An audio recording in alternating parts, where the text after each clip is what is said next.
Hello friends. Did you know nearly more than 80% of those who watch my videos aren't subscribed?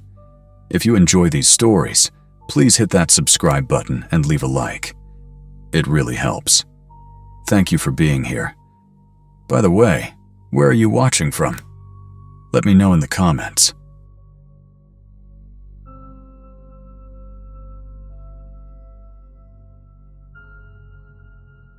My name is Ryan, and I swear on everything, if we hadn't left that neighborhood when we did, you would have seen my fiancée Nora and me on the news, under the worst kind of headline.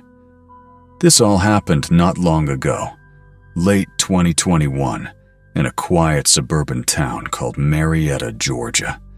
We were young, excited, and proud because we had finally bought our first home. A 2-story tan house with a tiny backyard, a cheap wooden fence, and neighbors who looked like they didn't hate their lives. At least, most of them. We're an Asian couple, both immigrants' kids who finally made it somewhere. That house was more than walls and paint. It was proof that we were moving up in life. But excitement has a cruel way of disappearing, especially when someone lurks next door. Our first week felt normal. We met the couple to our right, sweet older folks named Deb and Carl who brought us brownies.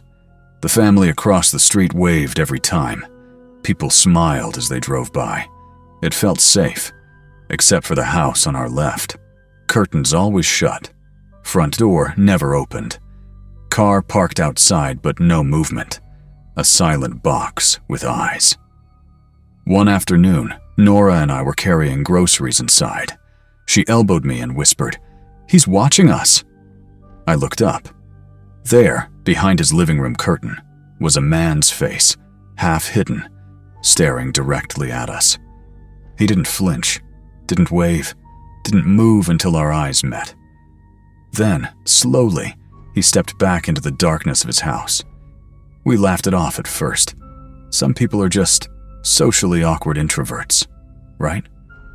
Wrong. Days passed, and we started catching him more. Morning when I left for work, evening when Nora got the mail. Always just standing there, inside, behind glass. Always watching. Never staying long once we noticed. It became a quiet routine. We look, he disappears. But one night, it wasn't quiet. I was brushing my teeth and glanced through our bedroom window, which faced his upstairs window. He wasn't half hidden this time. He was standing tall, right in front of his own window, perfectly visible, staring straight into our bedroom like he was waiting for me. His face was blank, not angry, not smiling, just focused. Focused on us. Focused on me. I stopped breathing for a moment. Then he stepped backward, into darkness. When I told Nora, we nervously joked about having a creepy neighbor. We didn't know the truth yet. The next morning, he knocked on our door. It was the first time we saw him outside. He introduced himself as Gordon. Soft voice, big smile, pale skin like he barely saw sunlight.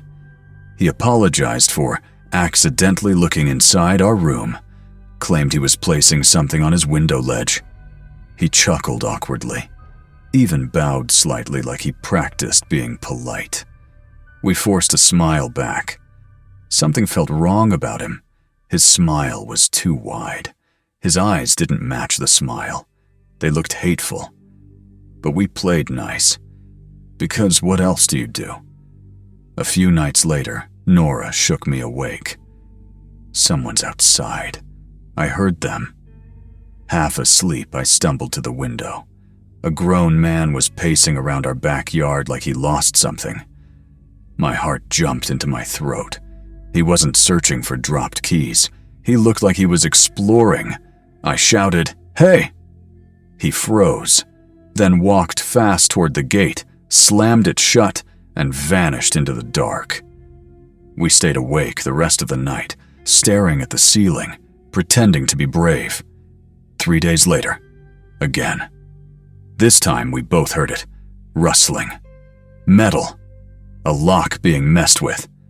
I opened the curtains and saw him. His posture, his jacket, his exact silhouette. It was Gordon. I yelled, "I'm calling the cops! Gordon!" He didn't run, didn't look embarrassed, just calmly walked out and slammed the gate like last time. But now, we knew, and I needed answers. I marched straight to his door. He opened instantly, like he was waiting, still smiling, like this was some friendly moment between neighbors. "Yeah, that was me," he said, laughing. He claimed he was chasing away neighborhood kids who jump fences. Said it happens all the time, and I'll get used to it. But his eyes told the real story. There was rage behind them, disgust, hatred. I swallowed my anger and just walked away, because inside my head, I saw him doing worse. The next day, he invited us to dinner, Friday night, to clear things up. We didn't want to go, but ignoring him felt dangerous. Maybe better to keep things civil. Worst mistake ever. The moment we stepped inside, something in my gut twisted. His house was spotless, too clean, no decorations, no signs of another person ever living there, like a staged home. He poured himself wine and poured more and more. Then the comments started. Little things like, "You people must love Chinese food." Awkward chuckle. We stayed polite. Food arrived. He paid. We offered to help. He snapped, "No. Sit." His words were tight, controlled, like he was holding back something violent. Then, the real him came out. He leaned back, wine glass shaking in his hand, and slurred. "This neighborhood wasn't built for your kind." Nora's hand slipped into mine under the table. He kept going.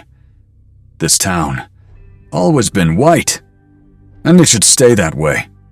His smile twisted into something hateful. Then he shouted, "You're not welcome here." I pushed my chair back. Nora stood up, shaking. We didn't say a single word. We left and locked our door behind us.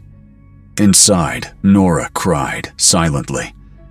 I just stared out the window, toward his house, because now I knew. He didn't just dislike us. He wanted us gone. We tried to ignore him, avoid looking his direction, keep curtains closed, go out only when necessary.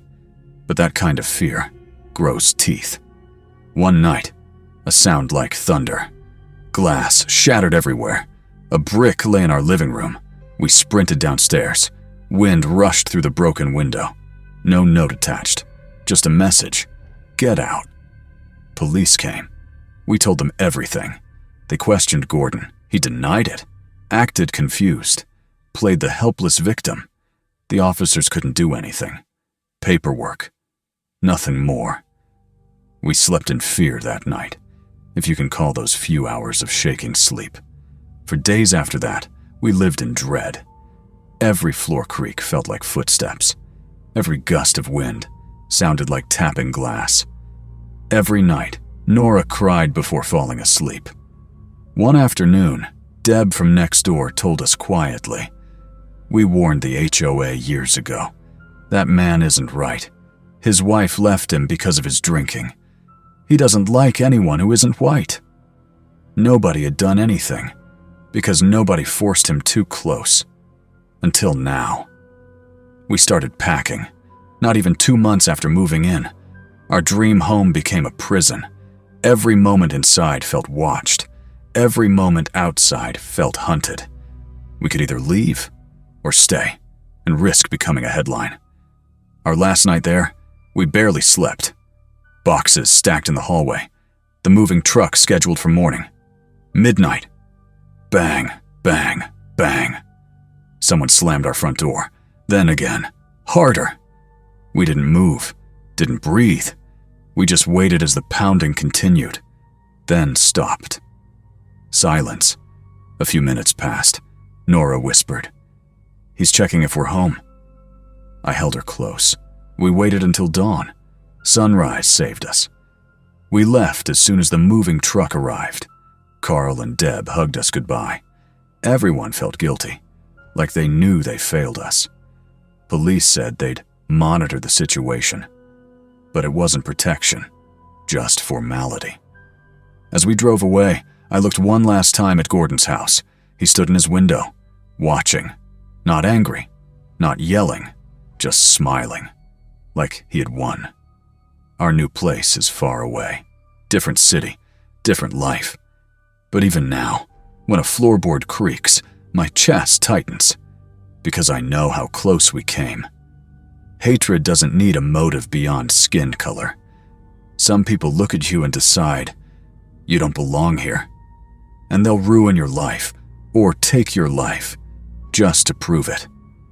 So when people say, suburbs are safe, I respond, until you pick the wrong neighbor.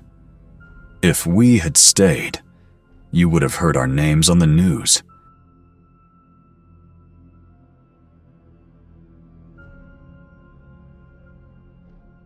My name is Noah, and last year, my fiancée, Gabby, who is now my wife, and I had moved into our first home together in a quiet suburban neighborhood in Cedar Grove, New Jersey.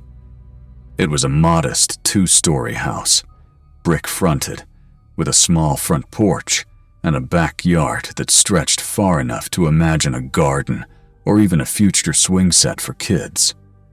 For us, it felt perfect, a safe space to start the next chapter of our lives. The street was lined with mature oak and maple trees, casting long shadows on the pavement in the evening. The houses were all similar, 2 stories, well-kept lawns, and picket fences. Most neighbors nodded or waved when we walked past.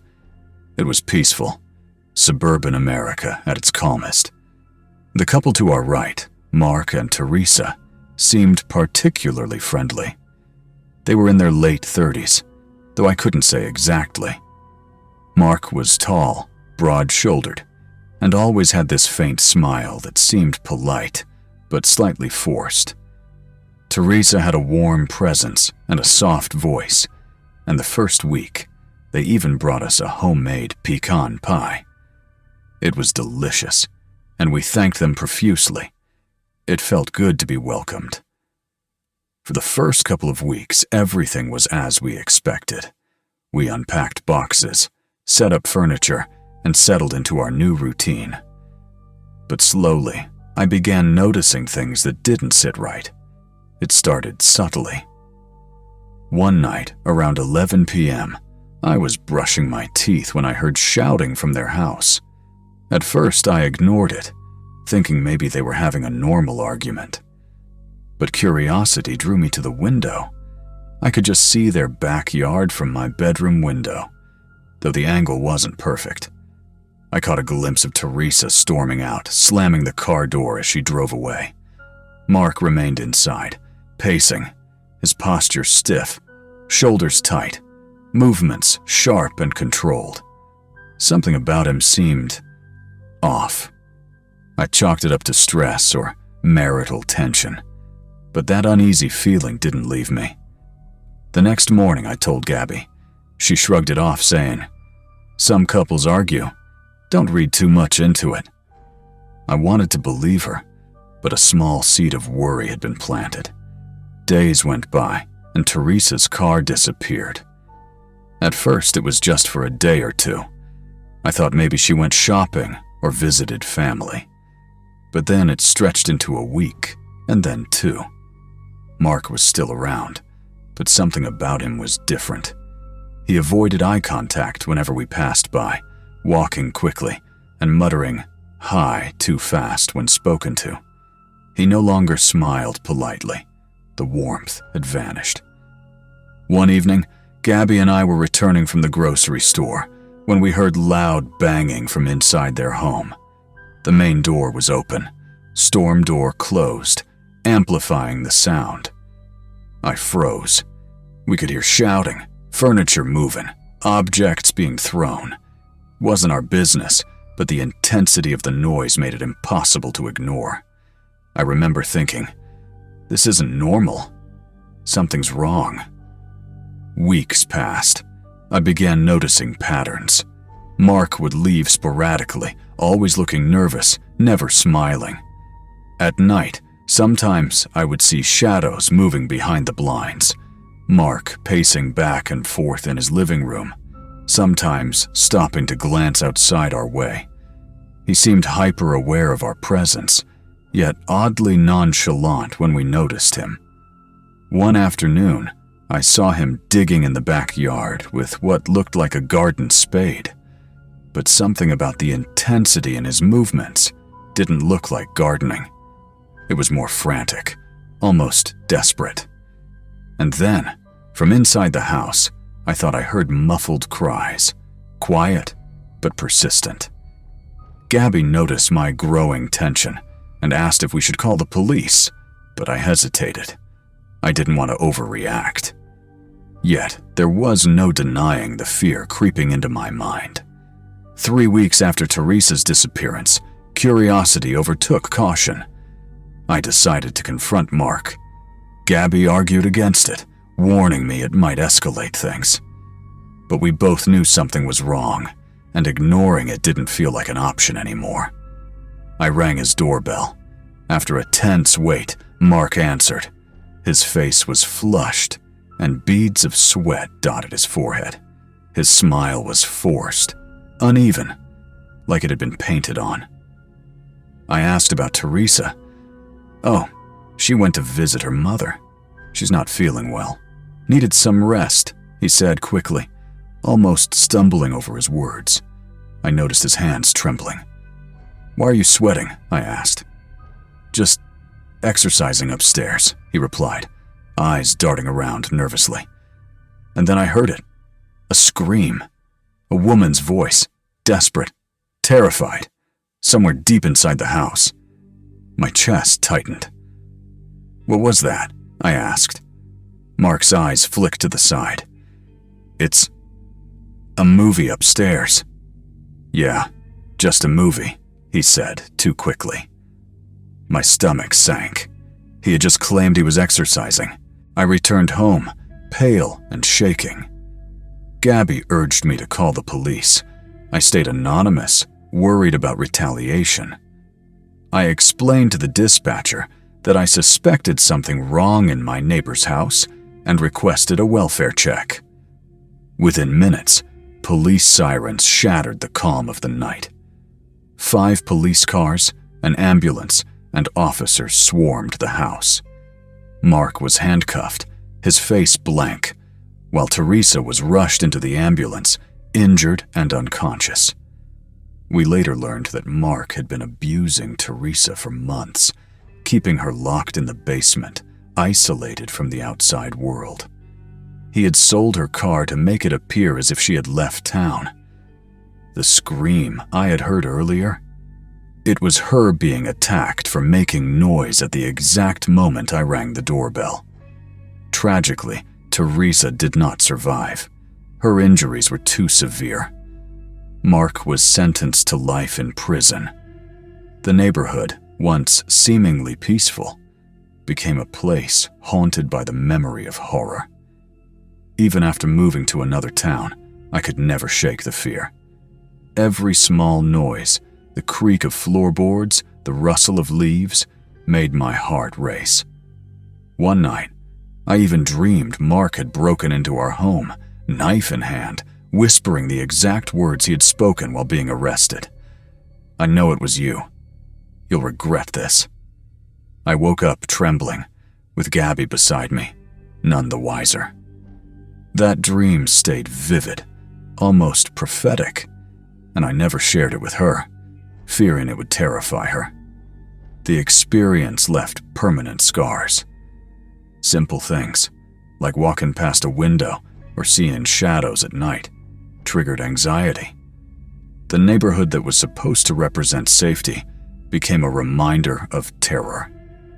We eventually moved into a quieter, more isolated area. The house is beautiful, the streets calm, but the memory of living next to a murderer lingers. We learned the hard way that evil can hide behind the friendliest face, and suburban tranquility can be deceiving. Looking back, I realize how lucky we were. Had we not noticed the small signs, the trembling hands, the forced smile, the screams, we might have been the next victims. Living next to a person like Mark was a chilling reminder that appearances can be deadly.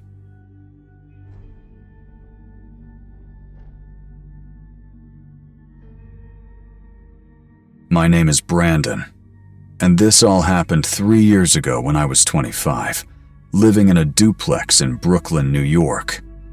It was a narrow, weathered 2-story house, clearly divided right down the middle.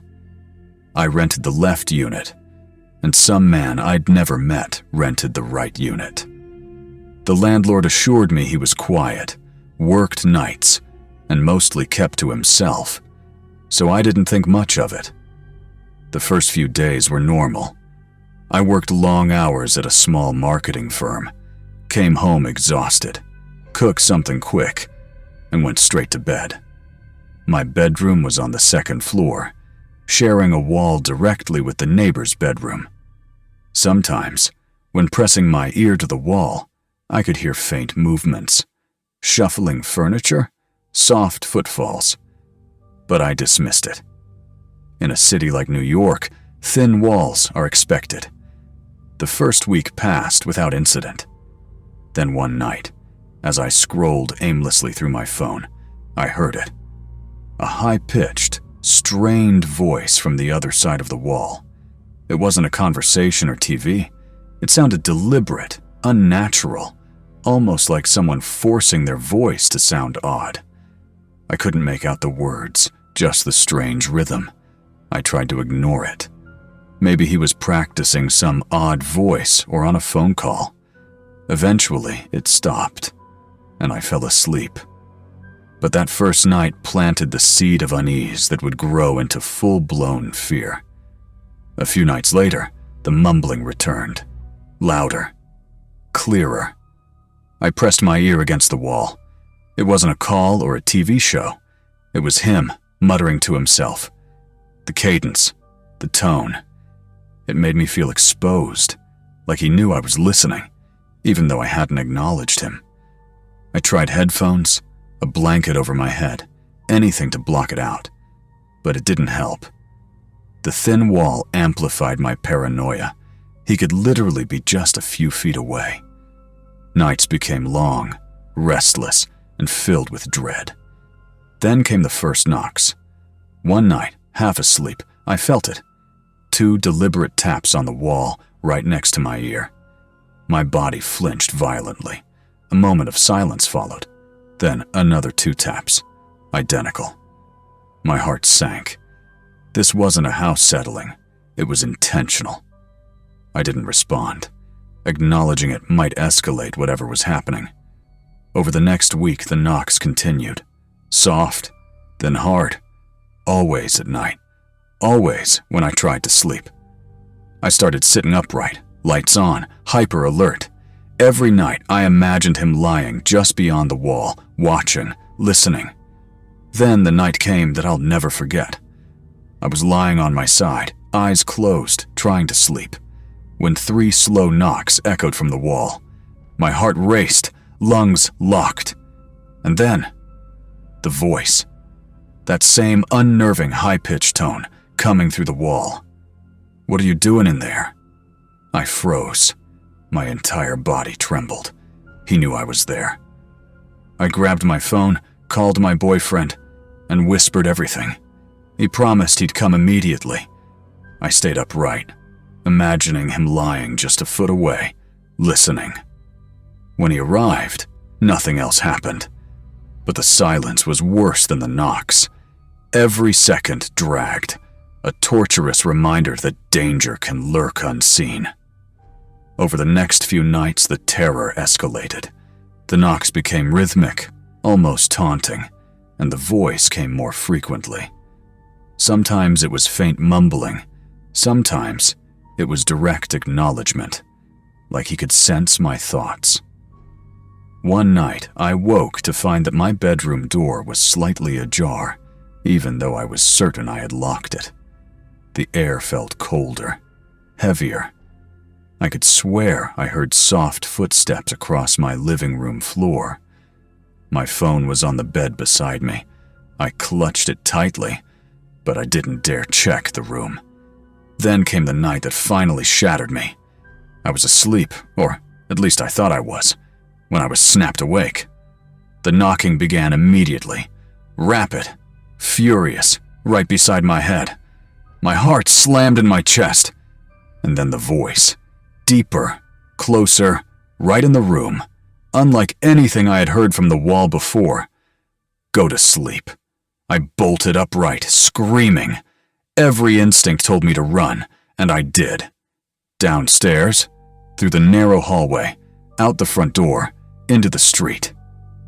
Barefoot, shaken, gasping, I screamed for help. A neighbor 2 houses down called the police, still staring at me in disbelief. The officers arrived within minutes. They checked every room, every closet, under the bed. Nothing. No forced entry. No sign of anyone having been inside. They knocked on the neighbor's door. Silence. Packages piled up at the entrance, car in the driveway, but no human presence. I immediately demanded to break my lease. My boyfriend accompanied me every time I returned to the duplex to collect my things. Even though it was daylight, I refused to go alone. We knocked on the neighbor's door multiple times. No response. Signs of life remained. Mail delivered, curtains drawn. But the apartment was eerily vacant. Eventually, the landlord permitted me to break the lease. I moved in with my parents temporarily, haunted by the memory of the voice, the knocks, the chilling awareness of proximity. The neighbor eventually moved out without notice, leaving a mystery that may never be solved. Even in my new apartment, I sometimes imagine a thin wall, a hidden presence, and the terror of not knowing who or what is next door. Living in a city like New York teaches you to mind your business, to ignore oddities. But some things cannot be ignored. Thin walls, silent neighbors, the unnerving feeling of being watched. These are signs that danger can be close, unseen, and real. I still replay those nights in my mind. The voice, the knocks, the sense of someone lying just beyond the wall. It's burned into me. The experience taught me that appearances deceive, and that ordinary neighbors can hide extraordinary horror behind closed doors. Even now, I hesitate whenever I move into a new place. I check locks, windows, and walls. The lessons of that duplex stay with me. A reminder that terror doesn't always come from strangers. It can come from right next door.